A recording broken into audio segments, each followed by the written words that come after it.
Jika engkau melihat seekor semut terpeleset dan jatuh di air, angkat dan tolonglah. Barangkali itu jadi penyebab ampunan bagimu di akhirat. Jika kau jumpai batu kecil di jalan yang bisa mengganggu jalan sesamamu, singkirkan. Barangkali itu bisa menjadi penyebab dipermudahnya jalanmu menuju surga. Jika engkau jumpai anak ayam terpisah dari induknya, ambil dan susulkan ia dengan induknya. Semoga ia menjadi penyebab Allah mengumpulkan dirimu dan keluargamu di surga kelak. Jika engkau bukan seorang yang banyak menguasai ilmu agama, setidaknya ajarkanlah alif bata kepada anak-anakmu. Setidaknya itu bisa menjadi amal jariah untukmu yang tak akan terputus pahalanya meski engkau berada di alam kuburmu. Lebih baik tidak berkomitmen daripada tergores dan menggores luka. Kalau tidak bisa membuat orang jatuh hati dengan kasih sayang, mengapa harus memaksanya untuk jatuh cinta? Karenanya daripada merawat dan membiarkan luka, lebih baik sendiri tapi bahagia.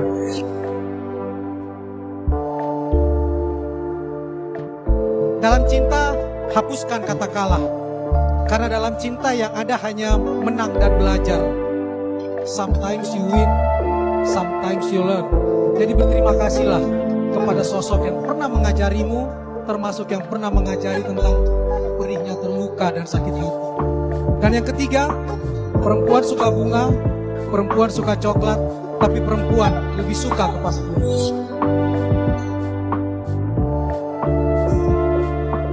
Jangan jadikan aku istrimu jika nanti hanya dengan alasan bosan kamu berpaling pada perempuan lain. Jangan jadikan aku istrimu jika nanti kita tidak bisa berbagi suka dan duka, dan kamu lebih memilih teman perempuanmu untuk bercerita. Kamu harus tahu, meski begitu banyak teman yang siap menampung curahan hatiku, semata kepadamu aku ingin berbagi. Dan aku bukan hanya teman tidurmu yang tidak bisa diajak bercerita sebagai seorang sahabat. Jangan jadikan aku istrimu jika nanti dengan alasan sudah tidak ada kecocokan kamu memutuskan untuk menceraikanku. Kamu kan tahu betul kita memang berbeda, dan bukan persamaan yang menyatukan kita, tetapi komitmen untuk hidup bersama sebagai keluarga. Jangan jadikan aku istrimu jika nanti kamu memilih tamparan dan kata-kata kasar untuk memperingatkan kesalahanku, sedang aku tidak tuli dan masih bisa merasa mendengar kata-katamu yang lembut tapi berwibawa.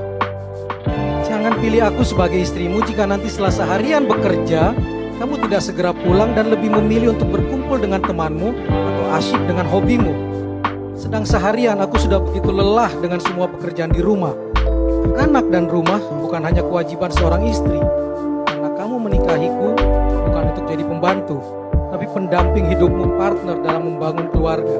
Tapi jadikan aku sebagai istrimu jika kelak kamu tetap mencintai ibumu, ayahmu dan keluargamu, karena aku pun akan menjadi bagian dari keluargamu. Mencintai keluargamu adalah juga mencintaiku sepenuh jiwa. Dan kata kunci yang harus diingat, seperti apapun sempurnanya pasangan kita, pasti dia tidak akan pernah menyempurnakan keinginan kita kalau kita tidak pernah bersyukur. Dan ketika terpaksa disuruh memilih pasangan atau keluarga, maka jadilah hujan yang menumbuhkan bunga-bunga, bukan melahirkan petir yang memekakkan telinga. Jika bunga-bunga itu tumbuh bersama, ia tak pernah saling menjelekkan, tapi bersama memperindah kehidupan. Begitulah keluarga dan pasangan. Cinta dan pengorbanan, kata Ronald, mampu menyingkirkan semua batu sandungan. Mengingatkan saya pada pertanyaan seorang hamba kepada seorang sufi, mana yang lebih baik? Orang yang sangat rajin beribadah tapi sombong, angkuh, merasa paling suci, atau orang yang tak pernah beribadah tapi akhlaknya mulia, rendah hati, santun dan cinta kepada sesama? Sang bijak menjawab, dua-duanya baik. Si ahli ibadah yang angkuh akan menemukan kesadaran tentang akhlak buruknya, bertobat lalu menjadi pribadi yang baik.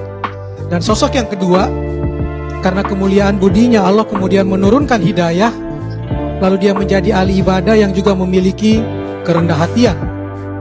Lalu siapa yang tidak baik? Sang bijak menjawab, kita yang tidak baik. Orang ketiga yang hanya bisa menilai orang lain, namun lalai menilai diri sendiri. Nah, memilih itu mudah, yang bertahan itu yang lebih susah. Karena pada awalnya semua orang bangga pada pilihannya, tapi pada akhirnya tidak semua orang setia pada pilihannya. Jadi yang berhasil menentukan dan mendapatkan pilihan, ingat, ada yang lebih tidak mudah, tahan pada pilihan. Sementara yang kandas, ingat satu, ajarkan bibirmu untuk tidak mencemooh, karena bibir dibuat untuk mencium, bukan untuk menghina orang yang pernah kau cinta. Karena jika cinta digariskan, orang yang terpisah pun bisa disatukan kembali. True love never ends. Cinta sejati tak pernah berakhir.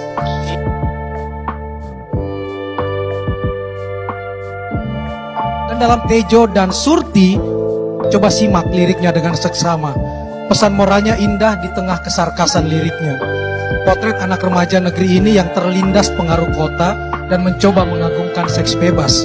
Beruntunglah Surti, masih bisa berlari demi menjaga harga diri dibanding Putri yang demi dibilang trendy dan ingin disebut seksi, lalu lupa harga diri, kemudian wira swasta diri atau gratisin tubuh sendiri.